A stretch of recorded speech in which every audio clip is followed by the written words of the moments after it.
Hello, everyone. It's Mrs. Fontre here. And today we're going to be talking about one of my favorite times in all of art history, and that is the Renaissance. Can you say Renaissance? Renaissance. It's really kind of a fun word to say. So let's jump right in and talk about how it fits into the rest of art history. All right. The Renaissance was around 1400 or 1400 to 1600 CE, or people call it AD sometimes too. So that's like our common era. This is kind of close to where we are today. And Renaissance actually means rebirth or renewal, or kind of like bringing something back to life. And before the Renaissance, Europe fell into this time known as the Middle Ages or the Dark Ages. And the Renaissance was about rediscovering the old ways that the Greeks and Romans used to do things, all right? So they started to value education more, and science and art, which is why we're talking about it. Literature and writing and music and people, they started to kind of bring back some old values from the ancient times. And some very famous artists during these times, and we'll talk a little bit more about them, are Donatello, Leonardo da Vinci, Michelangelo, and Raphael. Okay, maybe those names sound a little familiar, and we'll talk about why in just a minute. But if you think, whoa, wait a second, like what all happened in between there? Because we talked about cave art earlier this year. We talked about ancient Mesopotamian art, and usually we talk about ancient Egyptian art as well. We kind of do those every other year, but what happened in between? So let me show you with art and how things kind of changed, all right? So if you look back at sculptures from ancient Egyptian times, they were pretty like new, and like there was a new thing to do. So the people didn't look as realistic, and they had their arms kind of close to the body so they wouldn't get broken off.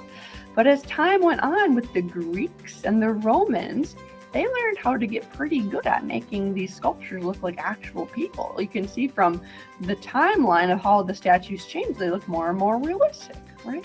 All the way up to the Romans with that really realistic looking robe that she has on with all those frillies and those blowing in the wind. Looks really realistic, right? But then after the Romans came these Middle Ages or the Dark Ages. And you can see on the left, there is a sculpture from the Roman times that's very detailed, very realistic. You can see like the fabric, it looks like a real person almost, right? But in the Middle Ages or the Dark Ages, art wasn't really as important anymore. They wanted art for one main reason, and that was to kind of tell the story of Christianity or religion, because that's what was really important about at that time. So it didn't really matter if the art was as realistic as it used to be, as long as it told the story they wanted, okay? So that's why art changed, because they valued or thought things were more important, which happens sometimes in history, right? And so this is where the Renaissance comes back into play, where we bring these old ideas back, these old styles, these old things that are important, and here we are, all right? So, like I mentioned a little bit earlier, there are four very famous artists from this time, Donatello, Leonardo da Vinci, Raphael, and Michelangelo, and you might know them from the Teenage Mutant Ninja Turtles. Now, I'm not sure who created this show or thought it'd be good to name them after Renaissance artists, but hey, it's an easy way to remember all of them, right? So, I like to pretend that they're the heroes, though. Give them the masks and the superpowers. So, let's get into some art that's new from the Renaissance and compare it to some art that we may have seen from other classes. So, for example, this is from this piece on the right is cave art with two bisons. It's just a sculpture with clay around some rocks in a cave. And the one on the left from the Renaissance is called The Pieta by Michelangelo. Now, normally in class, we have a big discussion to see what is similar or what's different. So maybe take a minute to think, how are these similar? How are these different? One thing that's similar is they're both three-dimensional. They're both something made out of clay or marble. So it's something you could walk around and see all the way around. But one thing that's very different is even though they're both realistic, you can both tell what they are. They're people and animals. Well, one of them is animals and one of them is a person and people, and they're very realistic, right? It almost looks like you could put your hands right into that lady's robes. It looks like real, right? And I know a lot of people, when they see this piece at first, they think, oh my gosh, like there's a dude that's just laying there.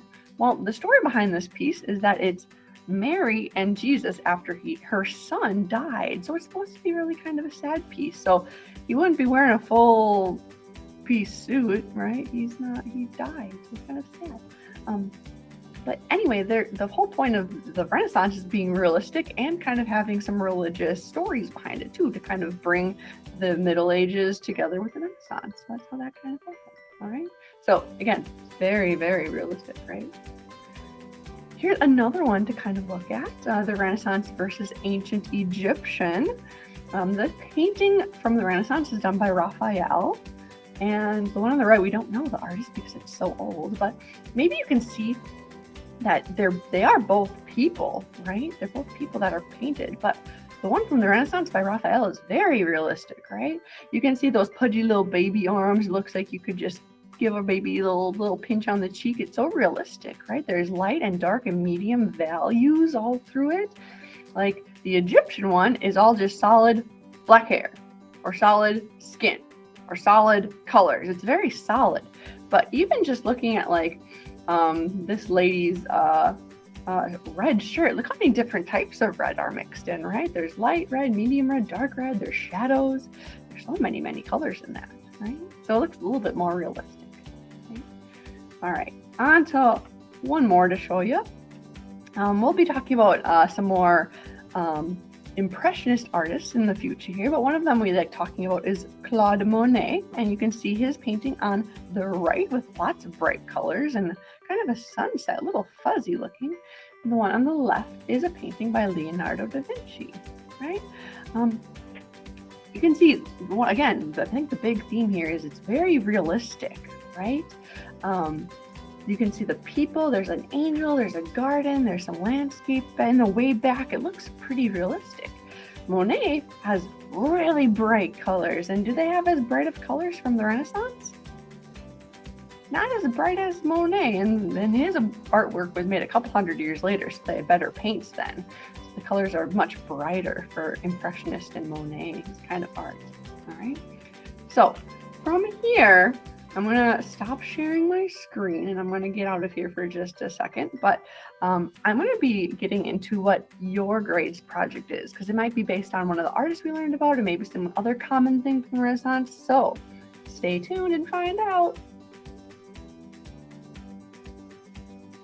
All right, fourth grade, your project is kind of a big deal because during the Renaissance, they discovered this idea called one-point perspective, which is this idea that everything in a space eventually will connect to one point. So what I mean by that is if you would be looking down a really long hallway, if you're at school looking down the hallway, and you see it looks like the hallway gets smaller as it gets further away, right? It doesn't actually get smaller, but it just kind of looks like it, right? It's this kind of trick of the brain, the trick of the mind that makes it look like it's getting smaller.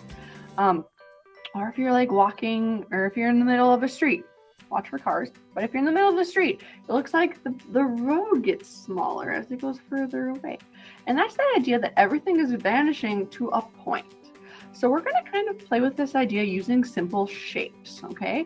As you get older in 5th and 6th grade, we'll get into this a little bit more, talking about like landscapes and more complicated shapes. But this is a great one to begin with. So actually, let me show you what I got. I always forget to grab something. We're going to be doing something that looks like this, okay? So let's get our shape set up first before we start like, oh my gosh, there's a lot of stuff. Let's get our shape started and then we'll get into like how you connect it to a point, okay? For this project, you're going to need a piece of paper. You're going to need a ruler of some sort. You might have one already attached to like a protractor or a small ruler, which will help. Otherwise, you could always use like the edge of a hardcover book or something with just like a straight line. Or you could actually like use another pencil if you need to, and a pencil, all right? Also, it'd be very helpful if you have something to color with, and perhaps a Sharpie or a black marker of some sort to kind of help our shapes pop a little bit. So we'll worry about that in a little bit, but let me switch my cameras to kind of get us started as to how to get this set up. All right, So I have my paper, and today I'm actually going to go the long way with my paper. Okay, the long horizontal full way.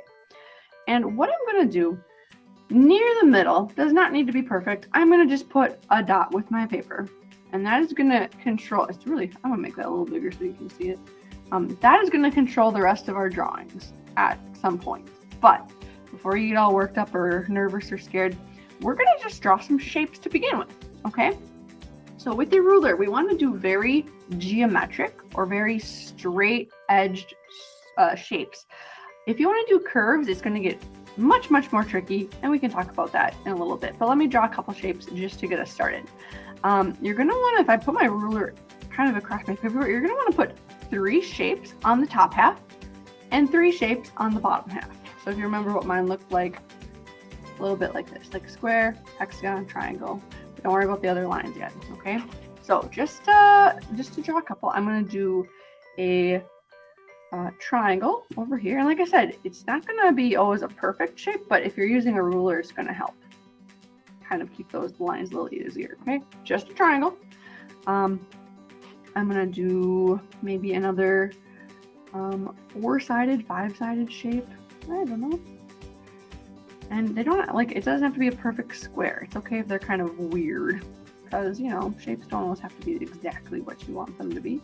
This kind of looks like a zigzag. I'm kind of excited about that. All right. There we go. I got a really crazy shape to show you as an example too. All right. And I'm gonna, just to show you, I'm gonna do a circle. Now, it's easy if you have something to trace, so I'm actually going to grab a jar of glitter that I have, and I'm going to just trace a circle. You don't need to do a circle or a curved shape, but if you do, I just want to tell you how that's going to work, okay? I know lots of people like drawing hearts or other sorts of curved shapes, so I'm just going to give you an example. And of course, I get glitter all over my paper. What was I thinking? All right, so you remember many, many years, if you've been here for as long as I have, I talk about playing the line game. And that's the idea, is if you're drawing a line and if anything is in the way, you can't keep drawing it. You hit something, you're done. Game's over. All right. So we're going to be trying to connect every corner that we have for all of our shapes to this dot. Okay. You'll see some of them will be fine and some of them won't.